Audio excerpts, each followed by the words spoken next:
Pemirsa, khususnya mahasiswa Universitas Terbuka, selamat berjumpa dalam program perkuliahan Universitas Terbuka. Pada pertemuan ini, kita akan membahas mata kuliah manajemen dengan topik konsep dasar dan perkembangan manajemen.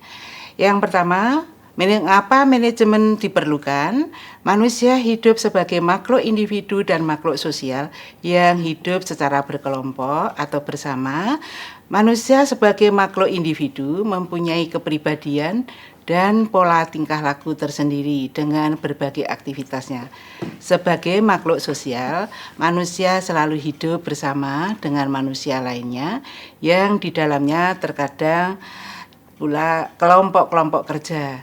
Di dalam kelompok kerja yang mempunyai tujuan bersama, perlu adanya kerjasama.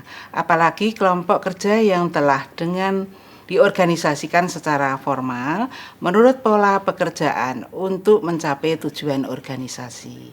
Organisasi dapat diartikan sebagai kumpulan beberapa orang yang bekerja bersama-sama untuk mencapai tujuan tertentu.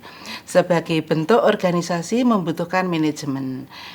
Manajemen diperlukan agar usaha pencapaian tujuan menjadi lebih mudah. Secara spesifik ada 3 alasan utama dibutuhkannya manajemen dalam organisasi, yaitu yang pertama, mempermudah pencapaian tujuan organisasi dan pribadi.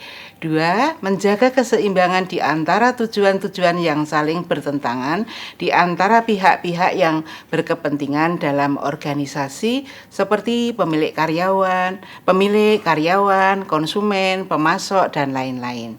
3, mencapai efisiensi dan efektivitas yang merupakan ukuran prestasi organisasi. Manajemen juga berperan sebagai ilmu dan seni yang mempelajari bagaimana mengelola manusia dan material untuk mencapai tujuan. Aktivitas mengelola manusia dan material itulah yang disebut dengan manajemen. Yang kedua, definisi manajemen. Makna manajemen dapat dipahami selalu melalui 2 hal, yaitu teori dan praktek manajemen. Hubungan yang keduanya dimulai dari praktek yang diperlukan, menimbulkan suatu teori, kemudian teori menghasilkan prinsip-prinsip yang akan menghasilkan kaidah-kaidah tertentu. Kaidah-kaidah tersebut pada akhirnya menjadi dasar pengembangan kegiatan manajemen dalam praktek. Manajemen adalah suatu proses mengkoordinasi dan mengintegrasi kegiatan-kegiatan kerja sehingga dapat dirampungkan secara efisien dan efektif dengan dan melalui orang lain. Sedangkan William 2001 mengumumkan bahwa secara tradisional manajemen adalah menjalankan fungsi, merencanakan, mengorganisasikan, memimpin, dan mengendalikan atau planning, organizing, leading, dan controlling. Berdasarkan uraian di atas, bisa dikatakan bahwa pada dasarnya manajemen dapat didefinisikan sebagai bekerja dengan orang-orang untuk menentukan, menginterpretasikan, dan mencapai tujuan-tujuan organisasi dengan melaksanakan fungsi-fungsi perencanaan atau planning, pengorganisasikan atau organizing, penyusunan personalia atau karyawan, atau staffing, pengarahan dan kepemimpinan, leading, dan pengawasan, controlling. Manajemen dan manajer adalah suatu kesatuan yang tidak dapat dipisahkan dalam organisasi.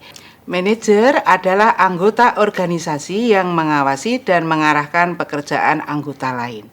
Manajer bertanggung jawab langsung atas sekelompok orang di sebuah divisi perusahaan atau dapat berarti menyelia atau mensupervisi satu orang saja. Seperti halnya, manajemen dapat diketemukan di semua organisasi. Manajer juga ada di setiap organisasi. Setiap manajer harus memiliki kemampuan manajerial yang baik supaya tujuan organisasi mudah tercapai. Kemampuan manajerial adalah kemampuan untuk mengatur, mengorganisasikan, dan menggerakkan para bawahan ke arah pencapaian tujuan yang telah ditentukan organisasi.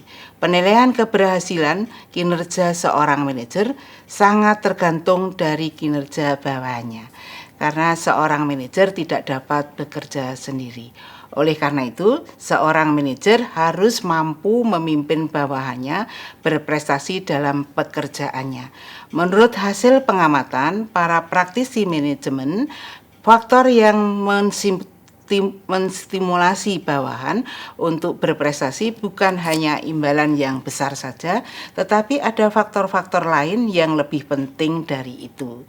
Faktor yang diinginkan bawahan untuk meningkatkan kinerja mereka antara lain: yang pertama, pekerjaan yang menarik; yang kedua, kesejahteraan yang memadai; ketiga, keamanan dalam pekerjaan; keempat, penghayatan terhadap pekerjaan yang dilakukan; kelima, suasana atau lingkungan kerja yang baik; 6, promosi dan perkembangan mereka sejalan kompetisi dan kontribusi; ketujuh, mereka terlibat dalam kegiatan-kegiatan kelompok kerja; kedelapan, pengertian dan simpati atas masalah pribadi; kesembilan, kesetiaan manajer pada bawahan; 10, selalu disiplin dalam bekerja.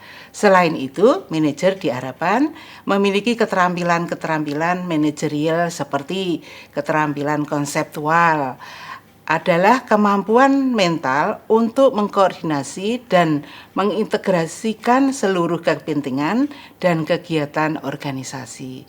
Kedua, keterampilan kemanusiaan adalah kemampuan untuk bekerja dengan memahami dan memotivasi orang lain, baik sebagai individu ataupun kelompok. Ketiga, keterampilan administratif adalah seluruh keterampilan yang berkaitan dengan perencanaan, pengorganisasian, penyusunan, kepegawaian, dan kepengawasan. Keempat, keterampilan teknik adalah kemampuan untuk menggunakan peralatan-peralatan, prosedur-prosedur, atau teknik-teknik dari suatu bidang tertentu seperti akuntansi, produksi, penjualan, dan permesinan, dan sebagainya. Pengklasifikasian manajer dapat dilakukan dengan melihat mereka pada tingkatan dalam organisasi yang dapat diklasifikasikan menjadi 3 golongan, yaitu yang pertama, manajer lini pertama. Para manajer ini sering disebut dengan manajer kantor, penyelia kaca, manajer departemen. Yang kedua, manajer menengah. Para manajer menengah membawa dan mengarahkan kegiatan-kegiatan para manajer lainnya dan kadang-kadang juga karyawan operasional. Yang ketiga, manajer puncak. Manajer puncak bertanggung jawab atas keseluruhan manajemen organisasi dan bertanggung jawab menciptakan kondisi penting untuk melakukan perubahan. Ketiga, perkembangan manajemen. Ilmu manajemen mempunyai sejarah perkembangan sendiri seperti ilmu-ilmu lain. Dalam sejarah perkembangan konsep manajemen akan dibicarakan beberapa aliran pemikiran manajemen, yaitu yang pertama, teori manajemen klasik Robert Owen. Perkembangan awal manajemen salah satunya yang dipelopori oleh Robert Owen, di mana Owen melakukan suatu percobaan tentang kepersonaliaan sehingga ia disebut sebagai bapak manajemen personalia modern. Ia memunculkan gagasan yang mengintrodusir tentang perbaikan kondisi dan persyaratan kerja, seperti pengurangan standar hari kerja menjadi 10,5 jam dan menolak pekerja yang berumur di bawah 10 tahun. Selain itu juga mengusulkan agar perusahaan memberikan harga murah bagi pekerja yang berbelanja di toko-toko perusahaan. Ia juga berhasil menciptakan prosedur kerja yang mampu meningkatkan produktivitas kerja. Dari kumpulan usulan berbagai aturan dan prosedur kerja tersebut, Owen berharap produktivitasnya tenaga kerja dapat lebih meningkat. Yang kedua, Henry Fayol. Beliau seorang industrialis Prancis yang mengungkapkan teori dan teknik-teknik administrasi sebagai pedoman bagi pengelolaan organisasi yang kompleks. Fayol membagi operasi-operasi perusahaan menjadi 6 kegiatan yang semuanya saling tergantung satu dengan yang lain. Di samping itu, Henry Fayol juga mengembangkan 14 prinsip manajemen. Inti prinsip-prinsip tersebut dapat sebagai berikut. Yang pertama, pembagian kerja atau spesialisasi pekerjaan agar lebih efisien dalam memanfaatkan tenaga kerja. Yang kedua, otoritas dan tanggung jawab. Keduanya berhubungan dan memiliki hubungan sebab akibat. Fayol melihat otoritas sebagai gabungan 2 faktor, yaitu faktor resmi dan faktor pribadi, seperti kecerdasan, nilai-nilai moral, pengalaman, jasa di masa lampau, dan sebagainya. Ketiga, disiplin, yaitu suatu bentuk kesepakatan berdasarkan ketaatan, ketekunan, energi, dan sikap menghargai orang lain. Fayol menyebutkan hal-hal yang tersebut antara lain, beliau berpendapat untuk menegakkan kedisiplinan yang tinggi diperlukan faktor-faktor kebaikan dan perilaku terpuji. Kedua, manajemen ilmiah. Beberapa tokoh dalam manajemen ilmiah adalah Frederick Taylor. Beliau adalah orang yang memberikan prinsip-prinsip dan penerapan manajemen ilmiah pada manajemen dan mengembangkan sejumlah teknik-teknik untuk mencapai efisiensi. 4 prinsip dasar sumbangan pemikiran Frederick Taylor adalah: yang pertama, pengembangan metode-metode ilmiah dalam manajemen untuk mendapatkan metode terbaik dalam melaksanakan setiap pekerjaan. 2. Seleksi ilmiah, yaitu karyawan agar setiap karyawan dapat diberikan tanggung jawab atas sesuatu tugas sesuai dengan kemampuannya. Yang ketiga, pendidikan dan pengembangan ilmiah para karyawan. Yang keempat, kerjasama yang baik antara manajemen dan tenaga kerja. Sedangkan mekanisme dan teknik-teknik yang dikembangkan Taylor untuk melaksanakan prinsip-prinsip dasar di atas adalah suatu gerak dan waktu, pengawasan fungsional, sistem upah, perpotong diferensial, prinsip pengecualian, kartu instruksi, pembelian dengan spesifikasi, standarisasi pekerjaan, peralatan, dan tenaga kerja. Yang kedua, Henry Egan. Gagasan yang dipopulerkan oleh Egan adalah: 1. Kerjasama yang saling menguntungkan antara tenaga kerja dan manajemen. 2. Seleksi ilmiah tenaga kerja. Yang ketiga, sistem insentif untuk merangsang produktivitas. Keempat, penggunaan instruksi kerja yang terperinci. Yang ketiga, C, yaitu Hamilton Emerson.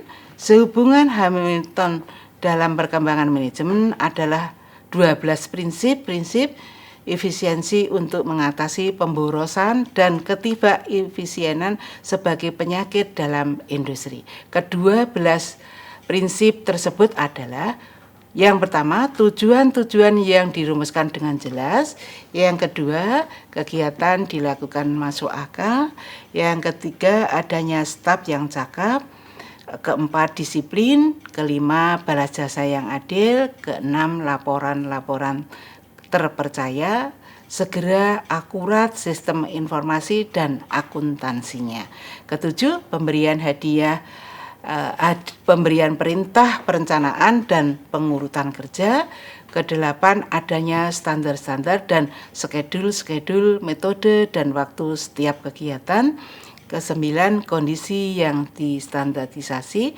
Ke-10, operasi yang distandarisasi. Ke-11, instruksi praktis tertulis yang standar. 12, balas jasa efisiensi rencana insentif. Yang ketiga, hubungan manusiawi. Aliran hubungan manusiawi muncul karena ketidakpuasan terhadap kenyataan bahwa apa yang dikemukakan pendekatan klasik tidak sepenuhnya menghasilkan di efisiensi produksi dan keharmonisan kerja. Yang termasuk aliran hubungan manusiawi adalah salah satunya hukum Menserve.